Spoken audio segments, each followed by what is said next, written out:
Hello and welcome to another F12 programming. My name is Mike Hewitt. I'm Jacob Rains. And we are going to be talking about something... Go ahead. What are we going to be talking about? We're going to talk about a little nuance that's been around for quite a while about caller information. It's a feature of C# that is very unknown, and I think it's pretty useful, particularly when dealing with errors and things like that. It allows us to effectively hard code information into our code, but not really hard code it in. We're going to let the compiler handle it for us at compile time. So let me give you an example. We're going to write some code here. We've got an old piece of code here we've been playing around with for a while here. So we're going to say public void some method. And let's just say that this is going to handle errors for us. Matter of fact, let's even call it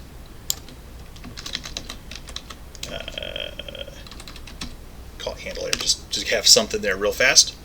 And a lot of times when we have an error, we're going to want the system exception. And then here we're going to come in and we're going to log some stuff about that error. We're going to want more than just this system exception. A lot of times we want some information that we usually pull out with reflection or something.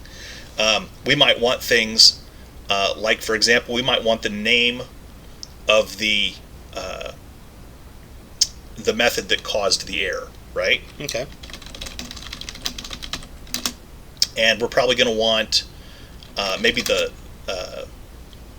file name of the class that generated the error. And we're probably going to want int here. We're probably going to want a line number, right? Okay. Right? Pretty common stuff. So I'm going to kind of fake this out just a little bit with a try catch up here.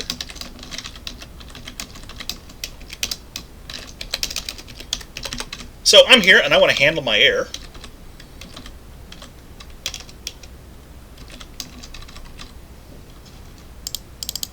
If I could spell it right, there we go.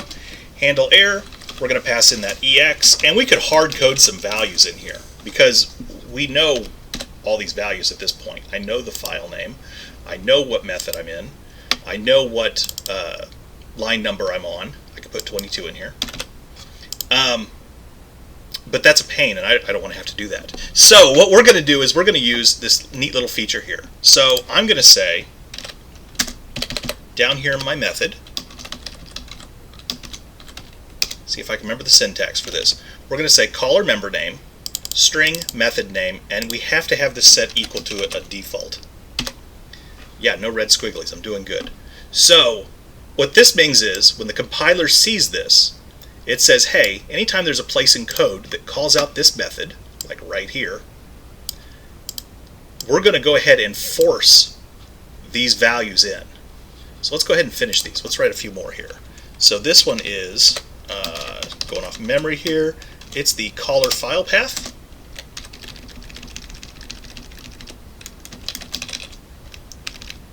And this one, I believe, is just called caller line number. And I'm not 100% sure, but I seem to remember that these have to be set to a default value. And now when I call this out, I'm not going to put anything in there. What is my red squiggly here? Object reference is required. Oh, I'm in a static. All right, let's just go ahead and we're going to cheat here and just make this static too. That'll fix that problem, so we don't get the red squiggly there. Now, you can see I didn't put these on there because these are technically optional parameters. They're not required. Right. But now when I get in here and I get ready to log that information, It just pulls that information in. Yeah, That's interesting. I've never used... Nobody I've does. actually used this... I did reflection instead. This is a much better way. A lot of people use reflection for this. I'm going to just put these together, concatenate these together into a string so we can see them. I'm going to put a breakpoint here, and I'm going to need an error. And actually, it's hard enough to actually make an error, oddly enough, because the compiler is pretty good at not letting you force an error in. But we'll just do a simple throw new exception to guarantee that we're going to throw an error. Mm-hmm. And we don't really care what the error is. We're going to hit this error handler. And matter of fact, we will step through here. See how much of this I got right. So we came in here, through error. We got caught by the error handler. We're stepping in. The only thing we're passing is the EX, the exception. We're going to come down in here, and you can see my method name is main, which is actually yep, there it is. The file name is actually the full name on my hard drive, C:\solutions video hello console program.cs, and the line number is 23, because I actually moved it down one. That's pretty much it. We've got all that information. I can call this out 100 places in my code, and every time that I call it out, it's going to have the correct values. What were you going to say, Mike? I was going to say, do you know class? I'm going to throw, do you know how to get the class? You don't get the class, and I wish there was a way to get that. I actually okay. did a lot of research into that. They don't have one of these pre-built little things for it, but you do have the file name, which for most programs is one-to-one with the class. At least it'll tell you where to find it. Yes. So what actually happens is, when we actually compile this, it writes in those extra parameters as if we actually typed them in. Nice. But the nice thing is, it doesn't require any effort on our part. If I press enter here a few times, the line number is going to go up. I don't have to come in here and change it. The next time I run this code, or typing in main, because it's the method, and then you copy and paste this, and you copy, and you'll forget one time to change. You copy it to a different method, and then you forget to change it out of main to the new method. And it'll happen. It just happens. And the really great thing about this is the line number, because there is no way in reflection to get the line number.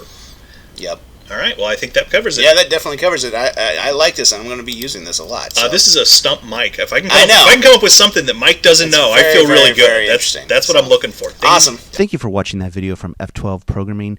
Please remember to like and subscribe. That does so much for us in the ratings. You have no idea. Also, don't forget to comment below.